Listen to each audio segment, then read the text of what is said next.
So, hi everyone, my name is Xenia, thank you for having me. So, we've got a beautiful audience today. And as far as I can see, most of you here are girls, my fellow women. So, girls, I have a couple of questions for you. Well, not necessarily questions, but more of a couple of never have I ever type statements. So would you please clap and put your hands together if you've ever felt uncomfortable while passing a group of guys on the street? Now, would you clap if you've ever had to tell a guy that you have a boyfriend even though you didn't, because he wouldn't leave you alone if you just said that you're not interested? Now, would you please clap if your mom or your grandma or any mother figure really has ever told you to not leave your drink unattended at a party or not roam the streets alone at night? Now, if you've clapped to any of those statements, congrats, I guess, you've been a victim of rape culture. Well, rape culture, it's a weird combination of words really, because we as a society from a sociological point of view are used to defining the word culture as something that we engage in together as a society often. And it's weird to link the word rape to that because we do not outwardly promote rape as a society. We do not commonly engage in sexual violence as groups. So to clear things up a little bit, let's see the good old Wikipedia definition. Rape culture is a sociological concept used to describe a setting in which rape is pervasive and normalized due to societal attitudes about gender and sexuality. And that, believe me or not, we do engage in together as a society every day. Have you ever heard someone say that a girl who was raped was dressed inappropriately, or shouldn't have drank too much, or was leading the guy on? That's rape culture. Have you ever heard a convict who was accused of having sexual relations with a girl who was underage, knowing she was underage, say that she looked older, or acted older, or just was leading him on as well? That's rape culture.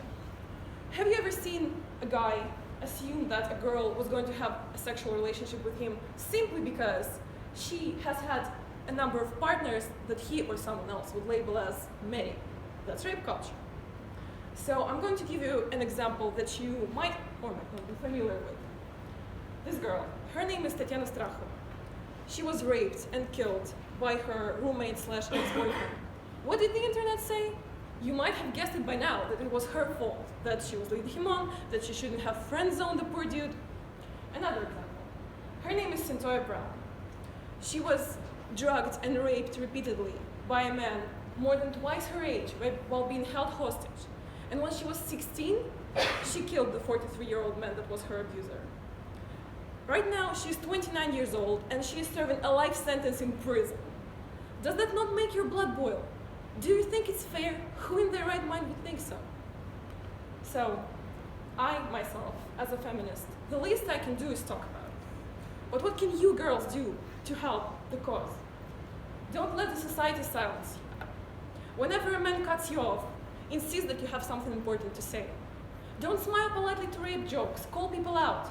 Call people out on their words and actions. Don't forget those girls. Say their names. Say them louder. Her name is Tatiana. Her name is Cyntoia. Build your sisters up instead of tearing them down. Whenever your sister is in trouble, tell her that you believe her. Tell her that it's not her fault. And you, gentlemen, what can you do to help? Well, the most important thing that you need to know is sexist men do not listen to women. So you can use your privilege to help those who don't have it. You can use your voice to help our voices be heard. Don't engage in locker room banter. Call out your bro on his rape joke. Do not keep silent when your friend is trying to take advantage of a girl that is too drunk or too young to consent.